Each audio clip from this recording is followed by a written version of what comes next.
αυτός ο σωλήνας σημαίνει ότι έχει αμπρί εδώ, είναι εξαερισμός. Άρα, να το. Εδώ έχει αμπρί.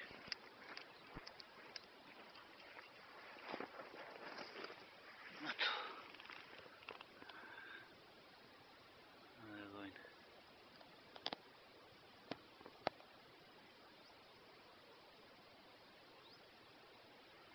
Από εδώ είναι η είσοδος του. Μέσα δεν μπαίνω γιατί είναι λίγο στενάχωρο. Για να μπω δεν θα έχει φως να τραβήξω. Τώρα απάνω έχει μια αποθήκη. Πρέπει να είναι αποθήκη πυρομαχικών.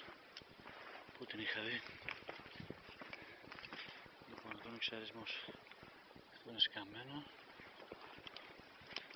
Και η αποθήκη είναι εδώ. Νάτι.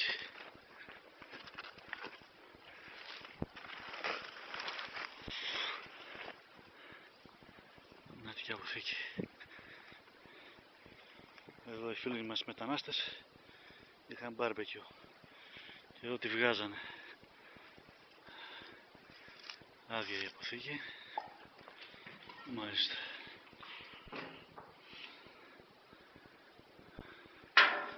Εδώ Α128. Α128. Και εδώ τα αφήσαν τα χαρακτηριστικά τους εδώ. Τι έλεγα αυτός τώρα εδώ. Ρωμανία, Ρουμάνος παίζει με τα πόδια από εδώ. Ρωμανία. Λοιπόν, εδώ,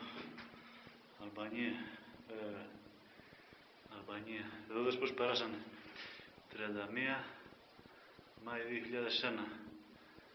Δείτε ονόματα. Όλα αυτά είναι κοπρόσκυλα που μπήκαν εδώ πέρα μέσα. Άλλα από εδώ. Άλλα κοπρόσκυλα από εδώ. Όλα αυτά. Όλα τα καμάρια εδώ. Ρωμανία. Μάλιστα. Και από εδώ. Αυτό είναι. Πολιτισμική. Εδώ τι λέει. Ρωμανία, Κρέτσια. Καλώς ήρθατε κοπρόσκυλα. Χάια. Αυτό είναι το 1997 πρέπει να λέει. Μάλιστα. Αυτό είναι. Ορίστε. Και από εκεί μας έρχονται. Εκεί φυλάνε όλα τα. Εκεί κοιτάζουν όλα τα αμπρία. Από εκεί μας έρχονται. Οι φίλοι μας. Τέλος.